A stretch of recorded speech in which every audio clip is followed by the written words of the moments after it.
김대중 전 대통령의 서거 8주기를 맞아서 정치권이 오늘 한자리에 모였습니다. 여야 할 것 없이 한 목소리로 김대중 정신 계승을 이야기했는데요. 자, 고 김대중 전 대통령의 삼남이죠. 김홍걸 더불어민주당 국민통합위원장 연결해서 자세한 이야기 나눠보겠습니다. 여보세요. 예, 안녕하세요. 김홍걸입니다. 네네. 어떻게 오늘 추도식은 잘 치르셨죠? 예, 추도식하고 네. 또 연세대학교 김대중 도서관에서 또 기념 세미나 하고 왔습니다. 네. 이 바른정당의 하태경 최고위원이 이 김대중 전 대통령에 대한 보수 진영의 빨갱이 몰이에 대해서 역사적으로 반성을 하고 이제 보수도 김대중 전 대통령을 큰 어른으로 모실 때가 됐다. 이렇게 주장을 했던데요. 어떻게 받아들이세요? 글쎄요. 그분 말씀 자체야 이제 옳은 말씀인데 네. 문제는 뭐 바른정당이나 자유한국당 가리지 않고 우리나라의 그 보수 우익이라는 분들이 네. 그 다른 나라와 달리 그저 그 종북몰이, 색깔론, 네. 또 전쟁 위기를 가지고 국민들을 겁주는 정치, 네. 그것에 너무 의존하고 있기 때문에 네. 또 아직도 거기에서 빠져나오질 못하고 최근에도 바른정당에서 뭐 제재와 대화를 병행하면 해결된다는 생각은 순진한 생각이다. 뭐 이런 식으로 비판을 하지 않았습니까? 예. 그러면 결국 군사적으로 나가야 된다는 소리고 전쟁 위험을 무릅써야 한다는 소리인데 그렇게 얘기하는 분들이 하는 말이라 뭐 하태경 의원 자신은 진정성 있게 한 말인지 몰라도 예. 그 결국 그 당이나 그쪽 그 지지 세력들이 네. 과연 거기에 공감하고 과거의 방식을 바꿀 수 있을 것인지 그건 좀 의심스럽네요. 알겠습니다. 지금 뭐 위원장님의 말씀에서 이미 나왔습니다만 고 김대중 전 대통령의 정신, 그 핵심은 역시 햇볕 정책일 텐데요. 이것은 여전히 지금 한반도 정세나 여러 가지를 고려할 때 개성되어야 되는 핵심 가치다 이렇게 보시는 거죠? 예, 제가 말씀드리고 싶은 것은 그러니까 그동안에 뭐 비난을 많이 해온 분들도 있는데 결국 대부분이 근거 없는 비방이었기 때문에 뭐 그것은 일일이 반박을 느끼지 않고요.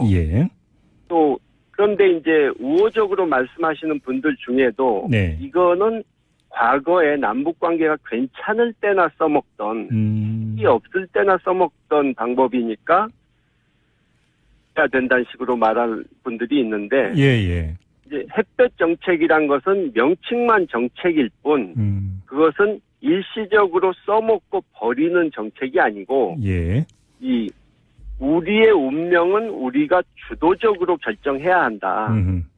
저희 아버지께서 일제강점기에 태어나셨고 한국전쟁을 겪지 않으셨습니까? 그래서 남이 우리의 운명을 결정하게 되면 우리에게 비극이 올 수밖에 없기 때문에 주변 국가와 이 우호적인 관계를 유지하지만 최종적인 결정은 우리가 주도적으로 해야 한다. 그런 정신을 담은 것이 햇볕 정책입니다. 그러니까 시대가 바뀌어서 방법론이나 뭐 세부적인 데서 좀 바뀔 수는 있어도 그 정신은 계속 가야 된다는 것이죠. 자, 그러면 이 문재인 정부 같은 경우는 지금 투트랙으로 접근을 하고 있는 것 같습니다. 한편으로는 대화를 모색을 하면서 또 한편으로는 제재와 압박 이것을 병행을 하고 있는데요. 뭐 이 문재인 정부의 이런 대북 정책 같은 경우는 고인의 햇볕 정책의 틀 안에서 지금 움직이고 있는 것이다. 이렇게 평가를 하세요? 글쎄요. 아직 그 문재인 정부가 이제 생긴 지가 100일밖에 안 됐고 또 지금 평소처럼 정상적으로 집권해서 인수위가 있었다면 집권 한 달 정도 됐을 시기 아닙니까? 그렇죠. 그렇기 때문에 아직은 본격적으로 이 문재인 정부, 이 새 정부만의 정책을 펼쳐볼 시간이 없었고 또 이제 주변 여건도 좋지 않기 때문에 아직은 좀 지켜봐야겠죠. 그러나 제가 그분들께 드리고 싶은 말씀은 이제 남북 관계를 풀기 위해서는 좀 담대하고 이 실패를 두려워하지 않는 대담한 네. 그런 이 정신이 필요하다. 그것입니다. 그러면 지금 좀 더 구체적으로 예를 들어서 좀 말씀을 해주세요. 예를 들면 어제 이제 그 기자회견에서 대북 특사 이야기가 나왔는데 문재인 대통령 같은 경우는 대화 분위기가 조성이 돼야만 된다라는 전제를 달았는데요. 자, 근데 지금 위원장님께서는 그러니까 대담한 접근을 강조를 하셨단 말이에요. 그러면 예를 들어서 주도적으로 먼저 특사를 파견하는 이런 것도 하나의 모색해 볼 수 있는 카드다 이렇게 보세요. 그러니까 방법은 여러 가지 있을 수 있는데. 대통령께서는 아무래도 지금 상황이 그러니까 조심스럽게 말씀을 하신 것 같은데, 이 여러 가지 주변에 이제 예를 들어서 보수 우익, 이 보수 언론 이런데 공격을 받을 수도 있고, 또 미국에서 이제 반론이 나올 수도 있는 그런 상황이긴 하지만. 우리가 좀 주도적으로 움직이는 모습을 보여줘야 북한도 우리를 존중하고 우리를 상대를 할 것이고 당장에 손에 잡히는 성과가 없더라도 교류를 해야 뭔가 상대의 의도를 알 수도 있고 한 것이기 때문에 어떤 학자도 이런 표현을 하시더라고요. 교류는 조건 없이 자유롭게 하되 협력은 조건을 달아라. 그런 말씀을 하셨는데 결국 교류하는 것 자체는 저쪽에게 어떤 시혜를 베풀거나 보상을 해주는 게 아니라는 거죠. 알겠습니다. 자, 또 하나 이제 그 이야기가 이제 그 민주 세력의 통합 문제인 것 같은데요. 관련해서 지금 국민의당의 박지원 의원 같은 경우는 고인의 이제 영원한 비서실장으로 이렇게 불리고는 있습니다만, 근데 내년 지방선거에서 바른정당과 연대할 수 있다 이런 입장을 밝혔어요. 이런 접근법이 이 고인의 어떤 민주 세력 통합이라고 하는 이 큰 뜻과 이게 맥을 갖추는 거라고 보세요? 아니면 지금 100% 다른 이야기라고 생각을 하세요? 전혀 다른 얘기죠. 근데 예상을 못했던 것은 아니고, 이 바른정당의 실세라는 기성 의원과 이 뜻이 잘 맞으시는 분이니까 그런 생각하실 수 있고 그 당 내에도 바른정당과 손잡는 것을 바라는 분들이 꽤 있는 것으로 알고 있고요. 의원들 중에. 또 안철수 전 대표도 그런 얘기를 했었고.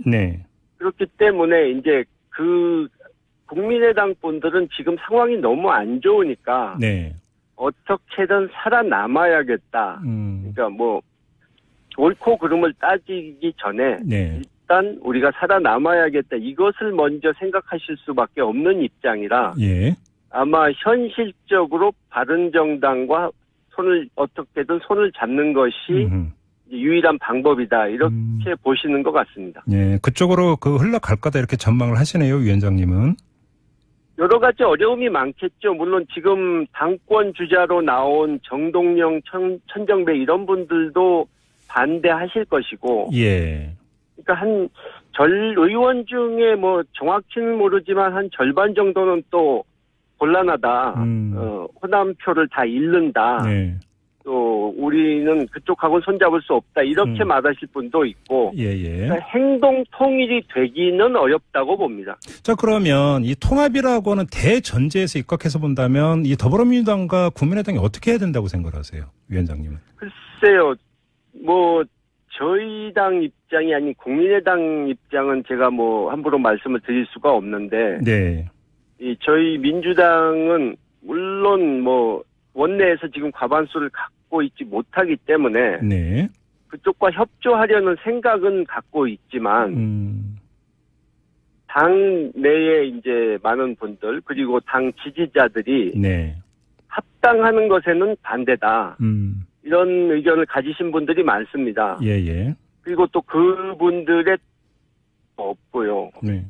또 좀 전에 말씀드린 대로 바른정당과 손잡는 것을 국민의당 내에서 반대하는 분들도 꽤 있을 거라고 했는데 반대로 또 이 민주당으로 돌아갈 수 있는 이미 불살라버린 분들도 또 거기에 꽤 있거든요.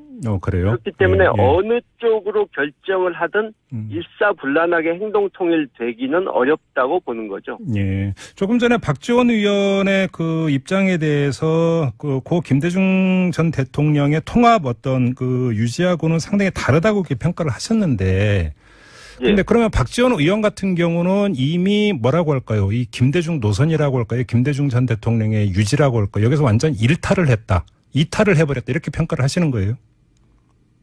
뭐 그렇죠. 지난번에도 제가 이 지적을 예전에 했습니다만 대선 때 네네. 햇볕 정책에 대해서 지금 좀 전에 말씀드린 그 햇볕 정책의 그 근본 취지와 어긋나는 발언을 하셨거든요. 그러니까 미국이 이 북한을 지금 강하게 몰아붙이고 있으니까 한미 동맹을 이 흔들지 않기 위해서는 어쩔 수 없이 지켜볼 수밖에 없다. 이렇게 말씀을 하셨는데 사실은 그럴 때 나서서 미국을 설득하고 상황이 악화되지 않도록 막고 그러면서도 미국과의 관계를 잘 유지하는 것이 그것이 그런 외교의 묘를 발휘하는 것이 햇볕 정책의 기본 원칙인데 그걸 이제 왜곡해서 말씀을 하셨거든요. 그렇기 때문에 지금 바른정당과 합치는 것도 본인이 스스로 말씀하신 것처럼 그쪽에서 뭐 햇볕 정책을 끝까지 받아들일 수 없다고 하면 내가 탈당해 주더라도 그 둘이 합치도록 하겠다 이런 말씀을 하시지 않았습니까? 그러면 그런 정당이란 걸 알면서도 합하도록 통합이 되도록 민다는 것은 그 돌아가신 저희 아버지의 그 정신과는 다른 방향으로 지금 가신다고 봐야겠죠. 그러면 짧게 마지막으로요. 그럼 박지원 의원이 왜 다른 방향으로 가고 있다고 보세요? 그 동기가 뭐라고 보세요? 이제 뭐 어차피 아까 말씀드린 대로 민주당으로 돌아오실 수 있는 민주당과 다시 손잡을 수 있는 다리는 불사르셨고 또 정치적으로 이제 선택지가 별로 없지 않습니까? 그러니까 지금 그분뿐만 아니라 이 국민의당의 많은 분들이 일단 어떻게든 무슨 수를 쓰든 살고 보자. 정치적 생존 모색이다 이런 말씀이시네요. 그런 생각이 강하신 것 같다. 이 얘기죠. 알겠습니다. 자, 말씀 여기까지 들을게요. 고맙습니다, 위원장님. 수고하셨습니다. 네, 지금까지 더불어민주당의 김홍걸 국민통합위원장이었습니다. 모실 때가 됐다. 이렇게 주장을 했던데요. 어떻게 받아들이세요? 글쎄요. 그분 말씀 자체야 이제 옳은 말씀인데 문제는 뭐 바른정당이나 자유한국당 가리지 않고 우리나라의 그 보수 우익이라는 분들이 그 다른 나라와 달리 그저 그 종북몰이, 색깔론, 또 전쟁 위기를 가지고 국민들을 겁주는 정치, 그것에 너무 의존하고 있기 때문에 또 아직도 거기에서 빠져나오질 못하고 최근에도 바른정당에서 뭐 제재와 대화를 병행하면 해결된다는 생각은 순진한 생각이다. 뭐 이런 식으로 비판을 하지 않았습니까? 그러면 결국 군사적으로 나가야 된다는 소리고 전쟁 위험을 무릅써야 한다는 소리인데 그렇게 얘기하는 분들이 하는 말이라 뭐 하태경 의원 자신은 진정성 있게 한 말인지 몰라도 그 결국 그 당이나 그쪽 그 지지 세력들이 과연 거기에 공감하고 과거의 방식을 바꿀 수 있을 것인지 그건 좀 의심스럽네요. 알겠습니다. 지금 뭐 위원장님의 말씀에서 이미 나왔습니다만 고 김대중 전 대통령의 정신 그 핵심은 역시 햇볕 정책일 텐데요. 이것은 여전히 지금 한반도 정세나 여러 가지를 고려할 때 개성되어야 되는 핵심 가치다 이렇게 보시는 거죠? 김대중 전 대통령의 서거 8주기를 맞아서 정치권이 오늘 한자리에 모였습니다. 여야 할 것 없이 한 목소리로 김대중 정신 계승을 이야기했는데요. 자, 고 김대중 전 대통령의 삼남이죠. 김홍걸 더불어민주당 국민통합위원장 연결해서 자세한 이야기 나눠보겠습니다. 여보세요. 예, 안녕하세요. 김홍걸입니다. 네네. 어떻게 오늘 추도식은 잘 치르셨죠? 예, 추도식하고 네. 또 연세대학교 김대중 도서관에서 또 기념 세미나 하고 왔습니다. 네. 이 바른정당의 하태경 최고위원이 이 김대중 전 대통령에 대한 보수 진영의 빨갱이 몰이에 대해서 역사적으로 반성을 하고 이제 보수도 김대중 전 대통령을 큰 어른으로 일제 강점기에 태어나셨고 한국 전쟁을 겪지 않으셨습니까? 예. 그래서 남이 우리의 운명을 결정하게 되면 우리에게 비극이 올 수밖에 없기 때문에 네. 주변 국가와 이 우호적인 관계를 유지하지만 최종적인 결정은 우리가 주도적으로 해야 한다는 네. 그런 정신을 담은 것이 햇볕 정책입니다. 네. 그러니까 시대가 바뀌어서 방법론이나 뭐 세부적인 데서 좀 바뀔 수는 있어도 예. 그 정신은 계속 가야 된다는 것이죠. 예. 자, 그러면 이 문재인 정부 같은 경우는 지금 투트랙으로 접근을 하고 있는 것 같습니다. 한편으로는 대화를 모색을 하면서 또 한편으로는 제재와 압박 이것을 병행을 하고 있는데요. 뭐 이 문재인 정부의 이런 예, 제가 말씀드리고 싶은 것은 그러니까 그동안에 뭐 비난을 많이 해온 분들도 있는데 네. 결국 대부분이 근거 없는 비방이었기 때문에 뭐 그것은 일일이 반박을 느끼지 않고요. 예. 또 그런데 이제 우호적으로 말씀하시는 분들 중에도 네. 이거는 과거에 남북 관계가 괜찮을 때나 써먹던 이 없을 때나 써먹던 방법이니까 해야 된다는 식으로 말할 분들이 있는데 예. 이제 햇볕 정책이란 것은 명칭만 정책일 뿐 그것은 일시적으로 써먹고 버리는 정책이 아니고 예. 이 우리의 운명은 우리가 주도적으로 결정해야 한다. 저희 아버지께서